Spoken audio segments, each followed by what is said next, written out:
Venture lending and leasing. So we know about vendor financing. So we might have trade terms like accounts payable or trade notes and 210 net 30.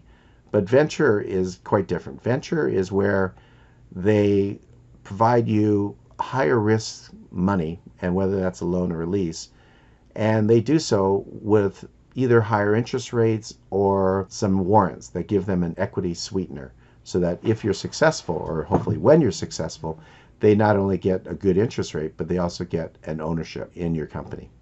And these could occur through a bank's non-banking subsidiary.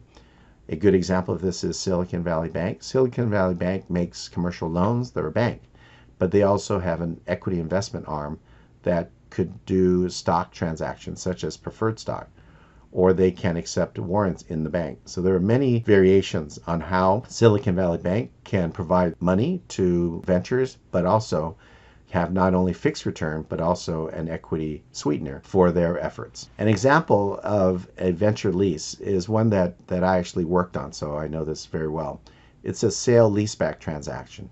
Now, sales-leaseback transactions are not just for ventures, they're for any business. So this is a generic type of transaction. When you add the word venture in front of it, it just means that there's a little bit more going on. But let's start with the basic idea of a sale-leaseback, because you may find this handy.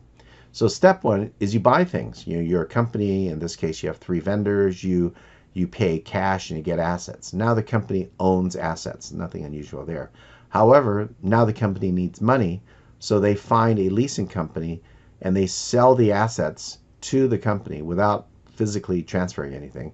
They'll sell their factory equipment, or they'll sell a building, something like that, to a leasing company.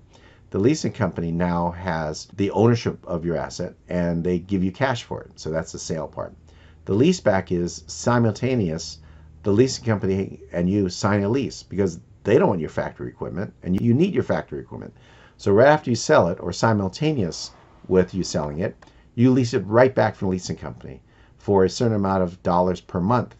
So what have you just done? You got an upfront large check today for your assets that you will lease back and have continuing use of these assets for, say, 5 years. It's just that from now on, every month you pay the leasing company some amount of money for using that equipment. So this is a technique to get cash up front and pay it back over time. So it's kind of backwards lending, right? So you could have, if you had thought about this, you could have borrowed money and earmarked those funds to buy factory equipment, and then spent the money and pay back a loan to the bank. That's kind of a traditional way to do it. But in this case, the sequence wasn't like that. You had purchased assets, perhaps thinking you had cash, all the cash you needed, or perhaps there was no other way for you to get the assets but to pay cash. And then subsequently you make a payment. So this is a specific example. Now, when you put the word venture in front of it, the right side is red because it's a venture leasing company, not the same as a more traditional sale leaseback or leasing company. This is a venture leasing company, which means they want to sell it to you, but what they get in return is not only a lease, but they also get warrants. They're going to get warrants in your company. So when you're successful, in addition to getting a good interest rate, they're going to own a part of your. An example that I mentioned to you is that Alibris had one of these transactions. So we got venture funding. We got hundreds of thousands to start off with, and then millions of dollars over time. Then we used that cash to buy equipment, computer equipment, hardware, and even some customization of software. And I had on my balance sheet all those monies spent. So I sold those assets, including the software and some of this customization, to a leasing company, got a large block of cash that I could use for operations.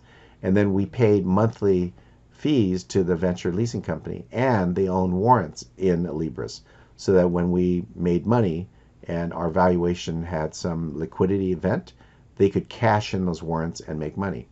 So this is, again, another illustration of the use of warrants, right? It's a sweetener to induce somebody to give you a large amount of money up front and for you to pay them over time. In this case, not a loan, it's a lease. So this is a very powerful technique, and companies have been in this business again for many years but they're not crazy people. They lease assets that have value. They lease it at rates of return that's high to them, and they have this little equity kicker where if one out of every so many of their clients hit it big, they make money from the warrants. So this is a way for them to be on the risky fringe again of leasing, but also have a way to get that money if the ventures are successful. Next is learning objective 4, which is receivables. Now, how can you do lending or factoring of receivables? And the scenario is clear. You have a nice product, you sell it to customers, they say we'll pay you in 30 days, but you're growing so quickly that that alone is burning your cash. You need that money to grow your asset base. So what do? One is you could do a factoring where you have a stack of paper, which are invoices that you've issued to your customers, and you take that stack of paper and you sell it to a bank. So the bank now owns those receivables. The problem is you have to tell your customers, hey, you bought that $100,000 thing from me, software from me. Don't pay me, pay XYZ party. And the customers say, hey, why are we doing this? Are you in financial trouble? Why are you having me pay somebody other than you?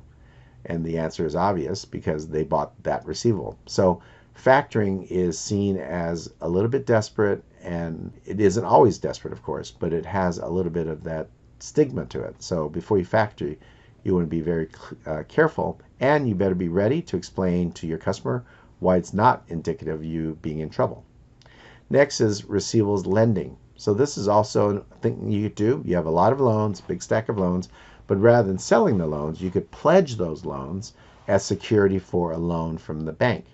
So in this case, the customers do not know that you've gotten any money based on their good credit, but you have an interest rate that you have to pay the bank, but you're happy to do this. You're happy to get the money from the bank to finance these receivables, and you're happy to pay the interest to the bank. And you did so without having to tell your customers that you're a little light on cash. So there are some variations on how DPOs are affected. So one is through an auction method of an IPO. And we're going to do more of this when we cover IPOs. But for now, just know that it's possible to have an auction method. Just remember that. And when we get to it, I'll explain and give an example. Next is what has been kind of brewing for the last 10 or so years, crowdfunding. And before, it was very casual. Crowdfunding was not really about money. It was you saying, when you make that particular product, I'll get it. So I'll give you some money, paying you in advance for that gizmo that you're now developing. Well, now instead of having a product or some premium associated with crowdfunding, you can actually sell shares, sell stock. So, I give you $100 and I don't want the product. I want to own a part of your company. And so the Jobs Act enabled that to happen with very limited dollar amounts. Roughly $1 million can be raised using this method. So it's not small, but it's not certainly like a big IPO.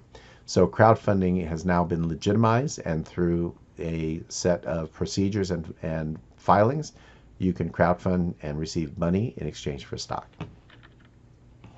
So that's the end of our coverage of Chapter 13. And as you see, we have a lot of green check marks here. We're down to 2 classes. So we'll have class this coming Thursday and next Tuesday, and our finals next Thursday. So this is the week to make sure you're caught up. If you have questions, ask me the questions in class or set up time outside. I'm happy to come to campus even when I'm not scheduled to be there to hold office hours to help you out. And because next week, you don't want to be cramming for a test a day or 2 before the test. So this is a good time to review where you are, make sure you caught up with your videos, your reading, your homework, that you understand how the mini cases are done, get kind of warmed up so that next week it won't be such a mad crush in preparation for the final. All right, thank you. See you in class.